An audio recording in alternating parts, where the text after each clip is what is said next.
Hi అండి అందరికీ. ఈరోజు వీడియోలో శ్రీకృష్ణుడికి ఎంతో ఇష్టమైన అటుకుల పాయసం ఎలా చేయాలనేది ఈ వీడియోలో చూపిస్తాను.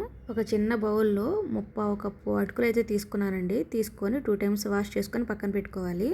తర్వాత నేను అటుకులు ఏ కప్పుతో అయితే తీసుకున్నానో సేమ్ అదే కప్పుతోటి బెల్లం అయితే తీసుకున్నాను. 3/4 కప్పు తీసుకున్నాను. అది కూడా బెల్లాన్ని ఇలా వీడియోలో చూపిస్తున్న విధంగా బాగా కరిగించి వడపోసి పక్కన పెట్టుకోవాలి.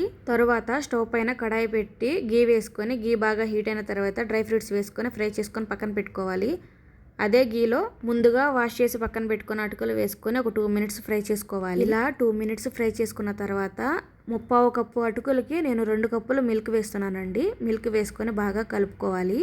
అటుకులని ఇలా నెయ్యిలో ఫ్రై చేయడం వల్ల పాయసం చాలా టేస్టీగా ఉంటుంది. అందుకే నేను ఇలా ఫ్రై చేస్తున్నాను. ఈ పాయసంలోకి మిల్క్ కొంచెం ఎక్కువగానే వేసుకోవాలండి. ఎందుకంటే ఆరిపోయిన తర్వాత పాయసం అనేది చిక్కబడుతుంది. అందుకే నేను కొంచెం ఎక్కువే వేసుకున్నాను. ఈ పాయసం అనేది చాలా త్వరగా కుక్ అవుతుంది. కొంచెం వాటర్ కంటెంట్ ఉన్నప్పుడే ఆఫ్ చేసుకోవాలండి. లేదంటే పాయసం ఆరిపోయిన తర్వాత ఇంకా గట్టిగా అయిపోతుంది. ఈ పాయసం అనేది కొంచెం ఇలా చిక్కబడుతున్నప్పుడే నేనైతే యాలకుల పొడి, డ్రై ఫ్రూట్స్ అలాగే కొంచెం పచ్చకర్పూరం వేసాను అనమాట.